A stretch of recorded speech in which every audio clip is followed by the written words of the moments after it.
20 फरवरी 2024 आगरा के मलपुरा गांव के पास खेतों के किनारे एक खौफनाक मंजर देखने को मिला।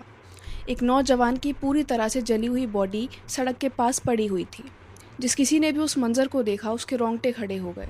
बॉडी इतनी जली हुई थी कि पहचान कर पाना नामुमकिन था। पूरे गांव में चर्चा फैल गई, आखिर ये बॉडी है किसकी। पुलिस पहुंची, बॉडी को कब्जे में लिया, लेकिन कोई भी क्लियर नहीं कर पा रहा था कि वो है कौन। इसी बीच पुलिस को पता चलता है कि गांव का ही एक लड़का 22 साल का राकेश सिंह अपने घर से निकला तो था, लेकिन वापस नहीं पहुंचा।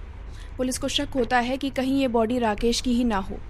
बॉडी की शिनाख्त करने के लिए जब राकेश की फैमिली को बुलाया जाता है तो फैमिली साफ इनकार कर देती है कि ये बॉडी उनके बेटे की नहीं है। अब पुलिस के सामने चैलेंज बढ़ता जा रहा था। महीनों तक पुलिस आसपास के इलाकों में तलाश करती रही कि इसी एज ग्रुप का कोई लड़का गायब हुआ हो। महीनों बाद राजस्थान के धौलपुर से एक फैमिली ने दावा किया कि ये बॉडी उनके बेटे की है, लेकिन आगे इन्वेस्टिगेशन में उनका ये दावा झूठा साबित हो गया। अब पुलिस के पास दो रास्ते थे, एक फैमिली जिसने शिनाख्त करते वक्त उस बॉडी को डिसोन कर दिया था, और दूसरी फैमिली जो दावा कर रही है कि ये बॉडी उनके बेटे की है। आखिरकार पुलिस ने साइंटिफिक रास्ता अपनाया, डीएनए टेस्ट कराया गया और रिपोर्ट ने सबके पैरों तले से ज़मीन खिसका दी। दरअसल वो जली हुई बॉडी किसी और की नहीं बल्कि राकेश सिंह की थी।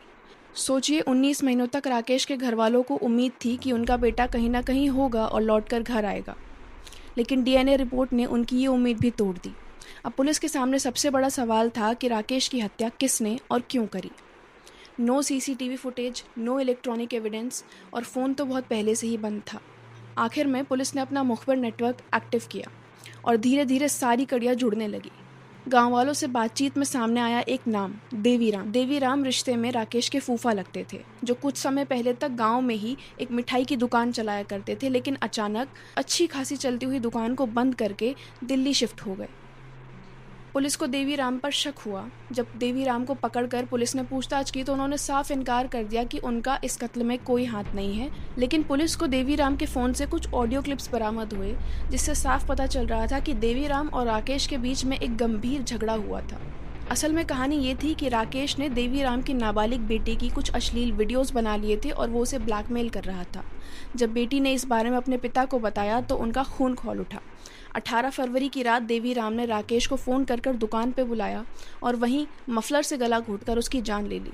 उसके बाद अपने रिश्तेदार की मदद से बॉडी को नीले ड्रम में भरा, लोडर में डाला और खेत के किनारे ले जाकर पेट्रोल छिड़ककर आग के हवाले कर दिया। मोबाइल फ़ोन, मफलर और बाकी के कुछ सामान थे जिनको उन्होंने पास की एक नदी में फेंक दिया और उसकी मोटरसाइकिल को दूर ले जाकर कहीं छोड़ आए।